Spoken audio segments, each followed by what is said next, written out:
Hello and welcome to Uncensored Conservatism. This is episode 198. So we are going into week 8 of the Trump 2.0 administration.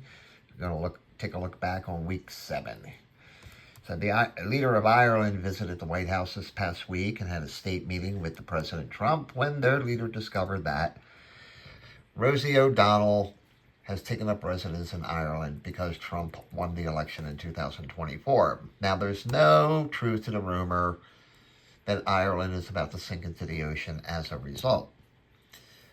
Although it is true that Rosie is now squatting on ancestral Celtic land, and I felt that was a bad thing to the leftists out there. Hey, Ireland, by all means, keep her over there. Do we really care that she left? Well, teachers and their unions are all upset because of threats to end the Department of Education. Not that they've been doing a good job of enhancing education in America or anything. So just expect to see more gnashing of the teeth as this story develops and over-the-top statements about it being for the children because no, it's not. Okay? No, it's not. Congress passed a continuing resolution avoiding a government shutdown, which has to be an absolute humiliation for this guy, and this member of Mensa. By the way, Trump came out against daylight savings time and totally confused Miss Ocasio-Cortez. And the ICE roundup of illegal scumbags continues, although there is now word that we are at capacity for beds for these people. I think the best solution is to free up some beds by deporting their asses out of the country. So this is kind of funny. During a House hearing, the Republican chairman misgendered this dog from Delaware by calling them Mr. McBride because that is actually a dude. But, there are these things called biological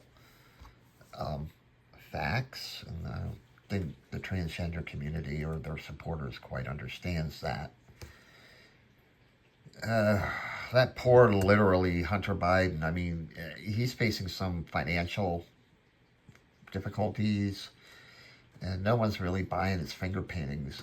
By the way, what's Dad up to these days? Don't hear too much from him. All right, so people are taking out their hatred of Elon Musk on Tesla cars and protesting at dealerships. And some are taking it to an extreme level, actually. Well, I guess the good news is they're not burning down whole city blocks this time, just little charging stations and Tesla cars, and kind of makes you think about all those climate change morons who pushed electric vehicles all these years. So I guess, it's not really about climate change, folks. And that's what's so funny about the left. They can't disagree openly about the message, which is like ending government waste and fraud, so they have to attack the messengers.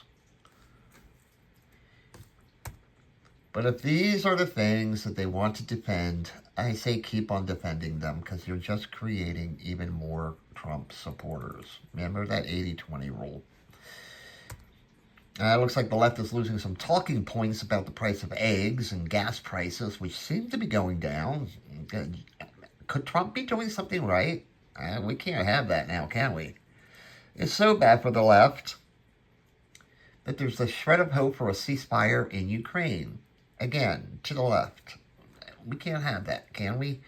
And can we get rid of those little Ukrainian flag emojis? Okay, you stand with Ukraine. Big fucking deal. Now we can only get ISIS and Hamas under control because, according to this headline, ISIS is really getting out of hand. I'm just kidding. It's from the Babylon Bee. Well, now this gives whole new meaning to the phrase LGBT. Liberty, guns, beers, and tits. Boy, I'd like to be the driver on that boat. Jesus Christ, I'd like to be the driver on that boat.